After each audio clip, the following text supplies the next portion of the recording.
12-Sided Stories is for mature audiences and often deals with topics that may be difficult for some listeners. Discretion is advised.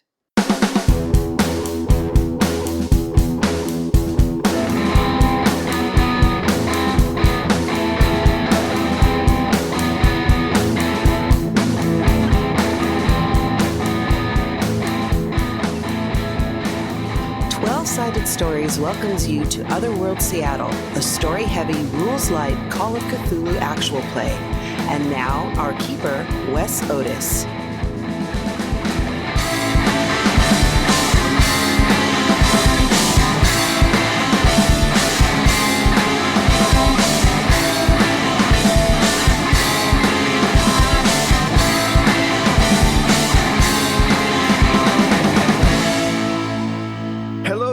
Welcome to Otherworld Seattle. This is episode number 26. I am Wes, and I'm here with some wonderful players. Let us start with Michelle. Hey, I'm Michelle, and I'm playing Maribel Ochoa with a fresh tattoo and a new attitude. Hey, y'all, I'm Mac, and I am playing Cecil Mulgrove, and boy, oh boy, things are getting weird. Hello, I'm Pooja. I'm playing Mura Rao, and, just your average day at the office, trying to banish a god from the outer dimensions, negotiate some kind of something between one of the oldest human gods and your parents. What are you going to do? Hello, I'm playing Bailey Wolf, and she's also got a fresh tattoo, and it hurts. Ouch. Ow. Before we start, please consider supporting the show through Patreon or on Ko-fi, spelled Ko-fi. Now, on with the show.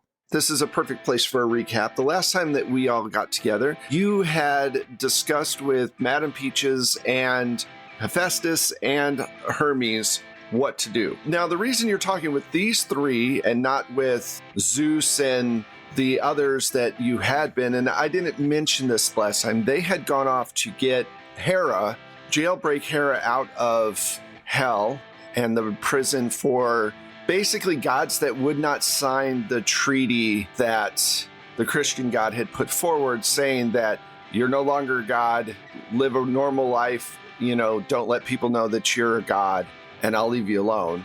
Certain gods said, no, I'm not doing that. Hera was one of them. And so Zeus, Themis, and a few others went down to break her out of jail so that Zeus could have another child, and then history could be saved because that child would become the new muse of time. That's why you were talking to all of these other gods and deciding what to do. Madame Peaches took the metal disc that was all of the different sigils put together and can rip holes into realities and do all these weird things. She drove off with it to hide it somewhere, the most boring place that they can find. So it could be someplace in, we talked about Nebraska, whatever, someplace where literally nothing is going on, away from a large city in the middle of nowhere. And she left with it with the intention of you not knowing where it is so that that information couldn't be extracted. Because honestly, Madame Peaches is a unknown quantity in all of this. The gods really don't know much about her. You're not sure the messenger god is even aware of her presence. So that was one of the reasons.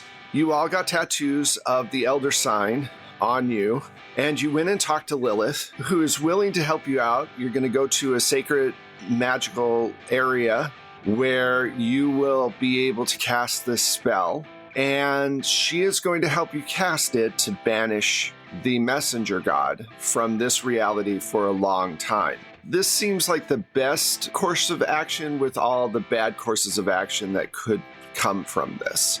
It's really hard to get rid of some kind of entity like this. And your hope is to go back to some kind of normalcy, which ties into the last part, which is whether or not Mira decides to talk to her dad about retirement or not, or if some point down the road they're going to have to deal with Lilith again in order to keep the vampires from changing people that don't want to be changed, or just outright killing them, which is what they're kind of doing right now, which can also cause a lot of issues. You all have gotten your tattoos. You've left Lilith's You have about an hour. During this hour, is there anything that you want to do beforehand? Any place you want to go? I'm just like, I'm sorry, I'm just picturing us all like walking around with these like our plastic wraps and ice like, on our tattoos, and I had to get that out of my brain. Just In movie reality, though, you wouldn't have any of that. It would just be a done healed. tattoo, completely healed, because movies. But no, I told you, that's actually funnier if you're walking around with these big ice packs like on you. I'm like, shit, I wish we had like a week to be able to just heal a little bit. to do this. It's like, I hope it works. It's quite fresh. It's very fresh. The eldritch healing. I feel like Cecil would probably execute a backup plan for all of the, because, you know, she's got all her conspiracy stuff and will probably want to go and back it all up somewhere so that someone could continue her work should something happen to her. Okay. You would do that. You go back to... Actually, you all kind of stay at this apartment now. The plan is you're going to be at Sean's place, and then once you get all this insanity dealt with, you were going to go and find a place and hopefully save some money and be normal people for a while. You're heading back there. What about the rest of you? Are you going to go back to the apartment, or do you want to check in with family members, or what would you guys like to do? I want to talk to Mira for a second. All right. Mira, I know Lilith wants your dad to stop hunting vampires. Maybe he does retire from hunting vampires, but he could be training people to take his place. And I mean, multiple people. And once they're trained, technically he's agreed to the deal. He retired. I was going to talk to him about that because he wants to retire anyway. They want me to take over the family business. Mira feels claws slowly sinking into her soul. Just the funeral home or everything? The whole family business. Oof. Well, I don't know what to advise you on that part of it, but at least on the vampire hunting end, you know, your dad could be training up other people, and maybe you just sort of act like an agency, sending them out. I don't know. Or like a dispatcher. Honestly, not the worst idea. Gets him out of the limelight and gets some pressure off my back to start popping out babies. Not sure how they really expect me to both pop out babies and take over the family business at the same time. Yeah. But, you know, never let it be said that they let rationality influence any of their decisions. But my point is that this would alleviate their fears about the business dying with my generation, which would be great. Well, and also, as far as Lilith is concerned, as long as you're careful and you don't have much that leads back to you, your hands are clean, and you can say, I'm not the one out killing vampires. There must be somebody else. You know, plausible deniability. Mm-hmm. Well, the one thing you did pick up on, Mira, when you were when she was talking to you, was there might be some wiggle room in the amount of stuff that she's doing with the vampires. Yeah. By killing people, they are literally killing her business. Yeah, they are. Which she might actually listen to. We'll see. I mean, I do want to talk to my dad and broach that subject with him, but I also kind of want to just get this first thing out of the way. Yeah. Yeah.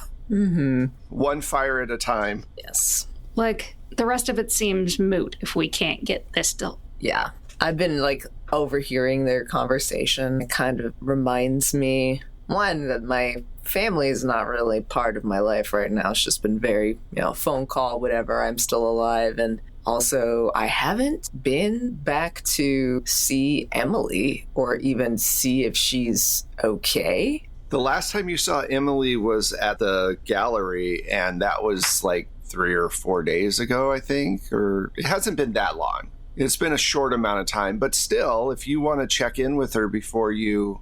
just to see if everything is okay over there, because clearly the messenger god knows about her. Right. Yeah. You check in, and she picks up the phone, and she says, "Oh, how are you? I haven't seen you around in a couple of days." Yeah, things have gotten really, really busy. Just kind of picked up, but it's great. I'm spending a lot of time with my friends. How have you been over there? Everything still standing? Yeah, everything's been okay. I sold a couple of larger pieces at the gallery, so that's been very good. I will say Mark has been by a couple of times, hoping to catch you and possibly take you out for coffee. Though he doesn't say that, I know that's why he's coming over. So you may want to give him a call soon if you're interested, because, I don't know how young people date these days. Right. Mark, right. Internally, there's no way I'm even going to entertain that right now. Also, yeah. Yeah, of course not. You're dealing with the messenger god, but No way. And he's probably involved somehow as like a puppet. I don't even know. That probably. Romance is not real. So I'm going to... Okay, well, if she's okay and I don't discern anything weird has happened... No. Then I'm just going to be... I'll check out. Like, all right, thanks, to keep safe. All right. So you all do your different things. You contact people. Maribel, are you going to contact your parents right now? Or are you going to wait? Or I'm going to wait because I wouldn't even know what to say to them right now. Right. You don't want to give like a cryptic message before you do something. Yeah, and have them like worry their heads off. Yeah. All right. Time goes by. You go out to the middle of the woods. You know, Mabel, where you're going. And it's just this really nice, like, clearing with a little waterfall from a little river. It's nothing major, but it's just kind of peaceful. And it's been a while since you've been in the woods. The last time you were out here, you were dealing with Paul Bunyan and all the ravens. And Lilith is standing there in the most impractical woodland outfit ever. It's just this sequins black dress, and she has tennis shoes on, because if she had on high heels she'd be sunk in the mud, but it's the only practical thing she's wearing right now. She says, all right, well, we'll have to call him here first, and then we're going to have to cast the spell. Are you all ready? I feel woefully underdressed, but I guess so. Oh, I have an event after this. I just, didn't have to go all the way home. You don't hike much, do you? Never. Why would I hike? The best thing about humans has been the inventions. Like the car was wonderful. I was so excited for the car when it came around, because horseback is hell. Oh, just all the time. Every once in a while it's fine, but the chafing, it's terrible. Now we need to set this area up and get going. So you all start setting up the area. Lilith has brought a large amount of candles and salt and different folk magic items like crystals and things to attune to. And she says this is all traditional things. It's strange. Magic seems to enjoy tradition as much as humans do, even if it doesn't really make much of a difference to this particular entity. If we were trapping a ghost with salt, the ghost would be enclosed, but the messenger god's not going to care. But for some reason, the spell can get finicky if you don't have all the right accoutrement. So she sets all this stuff up, and you're looking through the book at this long spell. So there's two parts. There's the part of summoning the messenger god. Now, when you summon it, it's going to appear in its most natural form. So that can be quite horrific. Lilith says, you don't have to keep your eyes open. If you decide that you are going to try not to look and you've memorized the pages, then that might help. But if you haven't memorized the pages completely, then you're going to have to keep your eyes open. I've seen his form before, I don't even know how to describe this, the mouth tentacle? Yes, his huge red tongue that reaches 100 feet into the sky. Does that make me immune or more vulnerable to it? Okay, above game. There are certain things that if you see them a lot of times, you become used to them, like the men in black and the lizard people and ghouls and all of that. You see those more than 2 or 3 times, you get used to them. You never get used to being like the messenger god. Its very existence tears apart at your reality as a human. So there is no way for your human mind to write the messenger god and make it normalized. Does it go the other way then, since I have encountered this person a bunch of times? What do you mean? More vulnerable? That was the other side of the question. Are you more vulnerable to Yeah. it? No. Okay. It's the same. It's the same straight up roll. So it's not like, oh shit, I got it 20 points under where I'm supposed to be or anything like that. Okay. Yeah, that's what I was just wondering. It's like, how does that affect me? Because I did encounter this a bunch more times than everybody else. Absolutely. And he's usually in human form when he talks to you, but he still freaks you the fuck out when he's in human form. The way I'd like to do this is I'd like to do intelligence checks. So you're all reading through the spell, and your intelligence check is going to tell you how well you memorize it. You have to get underneath, this is a hard, so you have to get half of your intelligence to be able to have this memorized. Otherwise, you have to keep your eyes open to be able to read from the page while you're doing the spell. I wasn't aware there would be a test. Yeah. Ooh, eyes open it is. Eyes Pop open quiz. it is. So underneath half, if I'm at 70, underneath 35? Yep. Okay. Ooh. Yeah, it's rough. Okay. I got a 3 under 30. Ooh. Nice. You Good always Lord. were an overachiever. I did not make it. I got over my intelligence. Okay. So you'll have to keep your eyes open. All it means, and to be fair, this is complex spell. It is very difficult to remember all the different pieces. It's not like you're remembering something simple in a long amount of time. So, Or even in English, right? This is like... or even all in English. So, what about you, Mira? What did you get? I got a 51 over my 50. So I'll be reading from that book. Give me that Cliff Notes version. So for the people who are reading from the book, can they just kind of put their hand on their forehead and kind of block their eyes from seeing stuff other than the book? Can we get a set of visors? Yeah. Yes. Sunglasses. Cthulhu visors. blockers. Yeah. I'm going to say probably not. It's hard enough to keep your eyes closed, let alone if it's a 100-foot creature that's several feet across as well. There's, unless you've got the page like this up against your eyes, you're going to see something. Cecil's going to look anyway because it's Cecil. That's fair. Yeah.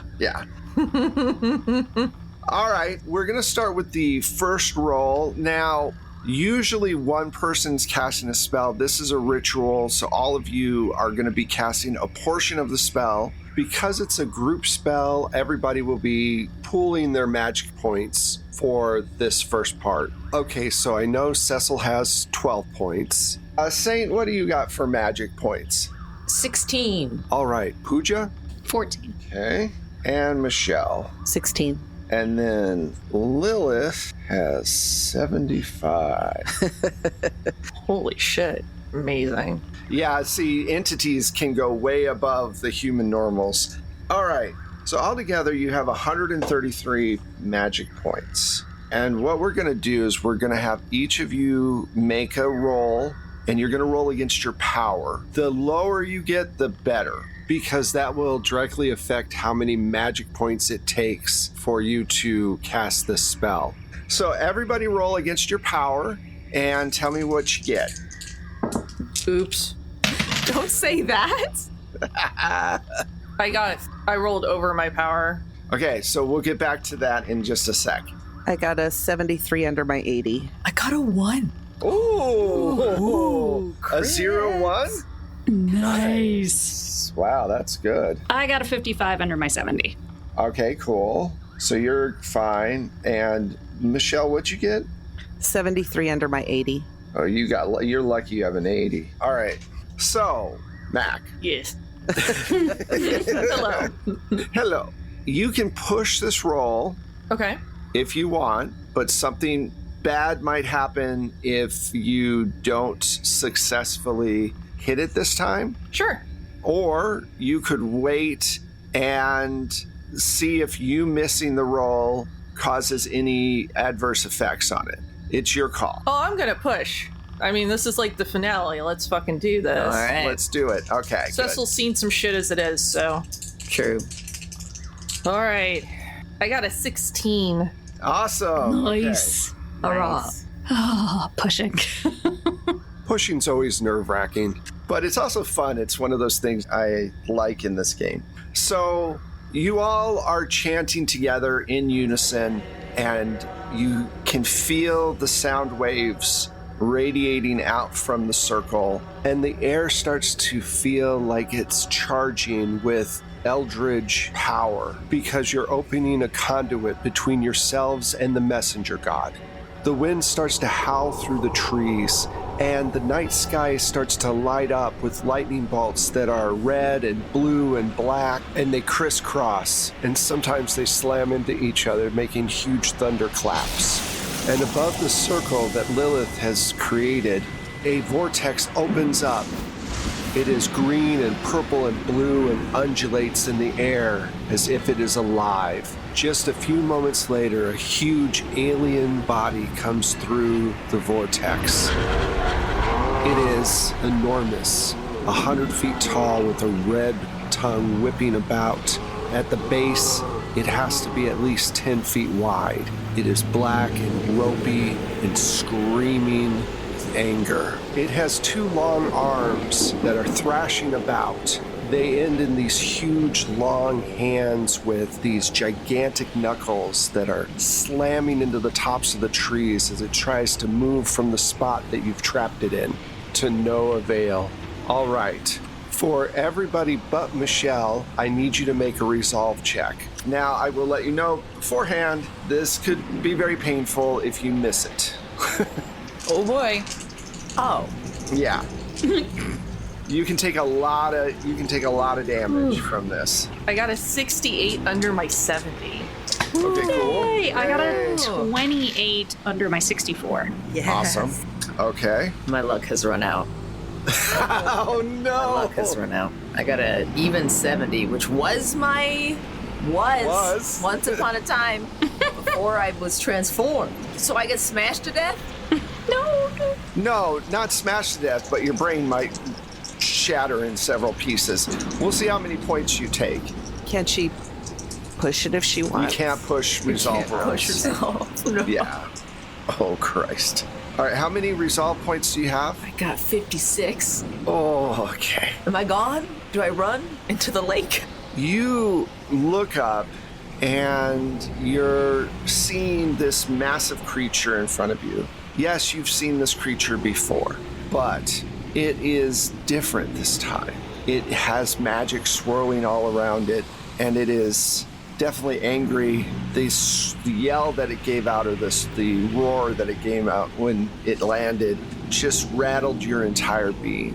And you basically look up, you can feel your entire body just get really light for a second, and then just blackness. You pass out. You've lost your resolve completely. You have no more resolve. So you have shut down mentally and cannot deal with the supernatural. Basically, you're out of this particular spell and this particular scene because your brain has just snapped and turned off.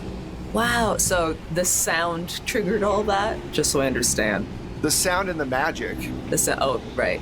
Because when you cast spells, you lose points as well because it's magic and human brains don't do well with it. I wrapped it all up in one roll and you just kind of hit the wrong spot.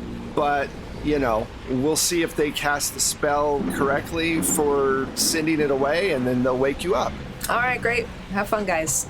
So we'll see how that goes. Remember, I wanted to send him into a black hole. Yeah.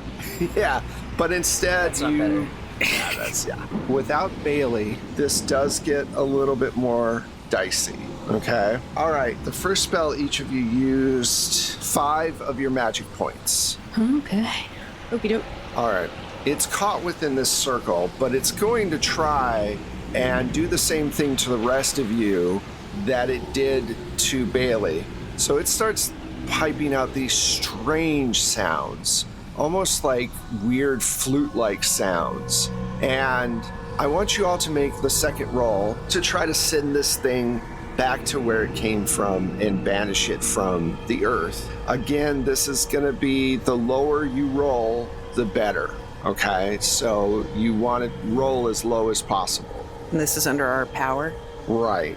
And you'll have to make another resolve check at the end of this because it's casting another spell, and this thing is doing stuff that's... It can't hit you physically, but it's definitely going after your brains pretty hard. I got a 27 under my 60. Excellent. I got a 7. Ooh, nice. Nice. I got a 17 under my 80. Wow. So you all did excellent. Okay, cool. Let's do a real quick resolve check for casting the second spell. So this... Me too? Yeah, you as well, because you're casting a spell. Okay. You're still casting a spell. I got another 68 under my 70. Nice. What? Oh, this time I got a 12. Awesome. Nice. This time I did not make my resolve check. All right. 76 over my 63. All of you start to chant. Suddenly, this massive creature starts to shrink down into another form. Okay, Michelle, you open your eyes, and the first thing you see is Bailey on the ground, and you see this creature shrinking down. How many points do you have? Well, now, 51 currently. You freak out. You scoop up Bailey in your arms, and you run into the woods, screaming, because you just can't handle it. That sounds fair. It's like branches are hitting my face. Like, Oh my God. That leaves Mira and Cecil, and you see this thing turn into the human version that you've been talking to this entire time. And it just looks at both of you and says, I've always been good to you. I've never done anything nearly as bad as this one. And he points over to Lilith. And yet you took my friendship and used it against me. Which is exactly what you're planning to do to us. And I flip him the bird. And at that point, he gets sucked up into this vortex of magic, and the clouds come back together, and the magic dissipates.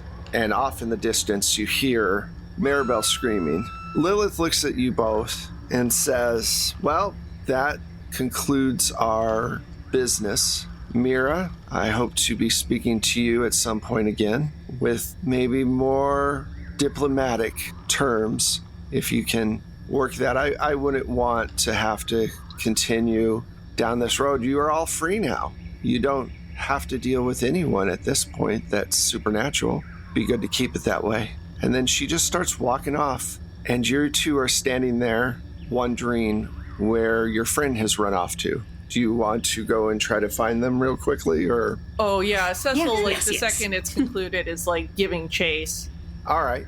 So the two of you run off through the woods, and you make it about 300 or 400 yards away from where the spell went off. And sitting there on a large tree is Paul Bunyan, and he has got Maribel cradled in his arms and is stroking her head. And on top of them is Bailey, who is still kind of just waking up, and he sees the two of you walking towards, and he puts them both down in front of you and kind of crouches down in front of you so that he's kind of on the same level. And he puts out one of his big hands and just kind of shoves them a little closer. And Maribel's crying at this point, but is starting to come down a little bit. And like I said, Bailey's starting to wake up. And he stands up straight. It's probably the straightest you've ever seen him stand. And he goes, you made me see something. I don't know if you realized it. I've been out in these woods too long. I've been acting like an animal. And Grief does terrible things to a lot of us. I miss the old days, and I miss Babe. And I didn't realize how much it was affecting me. I saw that thing that came out from the sky, and then I found your friends running through the woods. They weren't very quiet, and just thought I would say thank you. Well, thank you. Best of luck. I appreciate that. I'm not sure what I'm going to do. I don't know how I hide among you all now. I was accepted a long time ago, even though I was really tall. Now I don't think I will be. So I have to find a new place. But at least now I've come out of it. Have you thought about a career in vampire hunting? Is there such a thing that needs to be done? As a matter of fact. I wouldn't mind doing that. And with that, we end Otherworld Seattle. All right. Basically, just as an epilogue, Bailey will not be able to deal with the supernatural at all. So she will avoid it like the plague or pass out if it shows up around her. We'll say that Mira's capable of, with the help of Paul Bunyan, dealing with the vampire scourge in Seattle and getting her parents to finally retire. And what happens to her after that, who knows? It's all headcanon for everyone. And we'll say that everybody, you guys find an apartment together, you start your different jobs, and you just live your lives wherever that takes you in different places, but you all survived. As for Maribel, you have lost a lot of resolve, so you can handle seeing some supernatural stuff, but most of you have had enough of it and are like, nah, fuck this. Yeah, I think I need to go stay with my parents for a little while. Yeah. Yeah, because that was a lot. So anyway, there we go. That's kind of the little epilogue. Oh, and I gotta say, Bailey, in the end, does give Mark a real chance. Aw, cute. She had character growth. Character growth. Gotta get that arc in. What about Cecil? I think Cecil's going to take up a bigger position at the Seattle Strange and try and vie to be the editor-in-chief there. Oh, yeah. You know what I like for my headcanon, for my character Right. and Cecil's character, is that we have a mutually beneficial partnership where you get some Spider-Man-esque photo situations to put in the newspaper. Yes. And in return, we get tips and info on where, like, vampires and other supernatural creatures we have to take care of are. I like this. For some reason, I see like Paul Bunyan in a giant set of like this huge suit where he's got like different vampire, paraphernalia that he's able to use to vanquish people or whatever. Just a mega-sized Van Helsing Yeah, basically. cosplay. So I think it's important to also mention that Zeus and Themis come back with Hera, and they are able to stop time from disintegrating.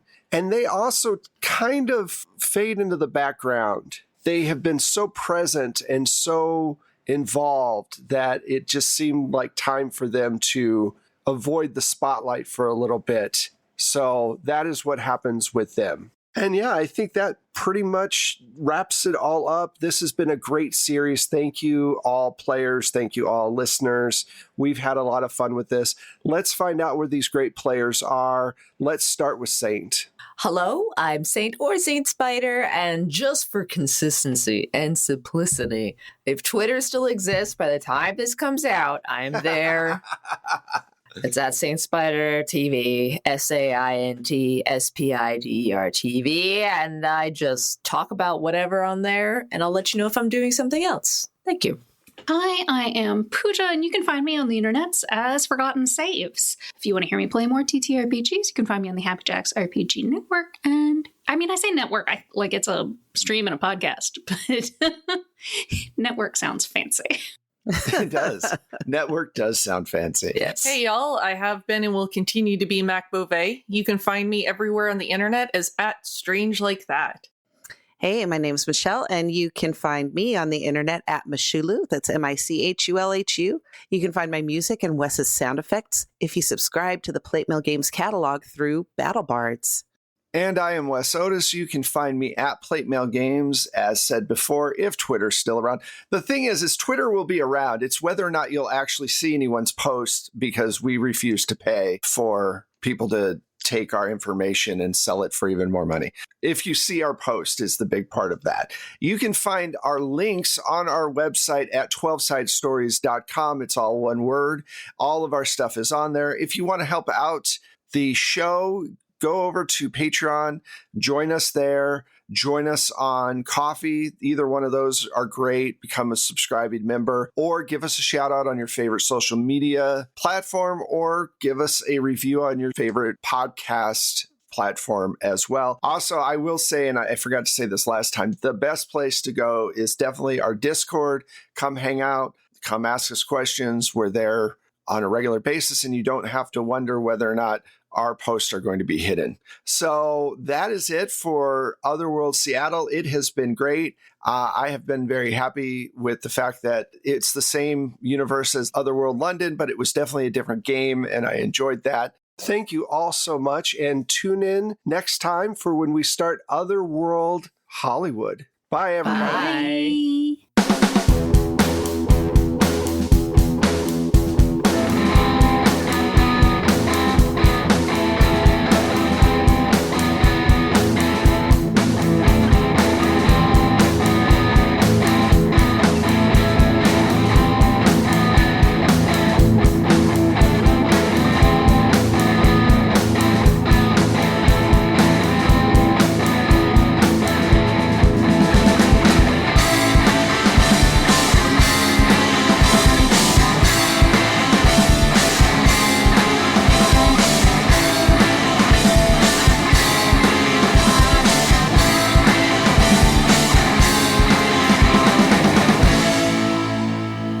Days after leaving Seattle, Madame Peaches arrives in Lead Hill, Arkansas, a small town not too far from the Missouri border. She goes deep in the woods, finds a place that she feels no one will ever find, and she buries the disc as deep as she can.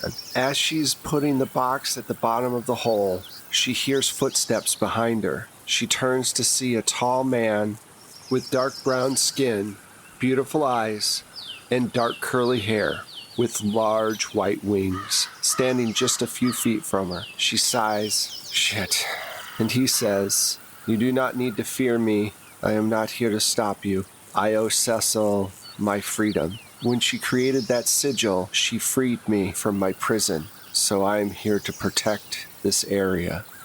Madam Peaches looks around. You do realize this is Lead Hill, Arkansas, right? There's not a lot going on in this. That's why I brought it here. I understand that, but I also know that magic items like that turn up like bad pennies, and no one should be able to get near it. Well, if you're going to be protecting this thing and I'm in no danger, what's your name? I am Metatron.